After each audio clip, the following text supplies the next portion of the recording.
ওই বছর ৭০-৭৫ আগেকার ঘটনা হবে। আমার মামার বাড়ির সামনে একটা পুকুর ছিল কি না, লোকে বলে নকশাল আমলে মানুষ খুন করে ওই পুকুরেই নকশালরা বডি ফেলে হাত ধুতো। নকশাল আমল গেল চলে, তবে কমলো না ওই পুকুরে ডুবে মরা স্ট্যাটিস্টিক্স। সবাই মিলে রটাল ওই পুকুরে নাকি ভূতের বাস। ভালোবেসে সবাই নাম দিল জোটে বুড়ির পুকুর। আমার মায়ের ঠাকুমার তখন সবে সবে বিয়ে হয়েছে, বয়স ওই ১৬-১৭ হবে।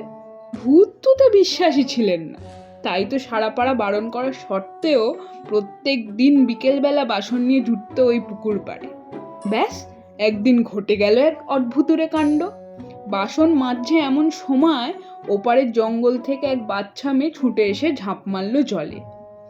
ঝাঁপ মারতেই আমার মায়ের ঠাকুমা পুরো অবাক, ওই বডি জলে হলো ভ্যানিশ।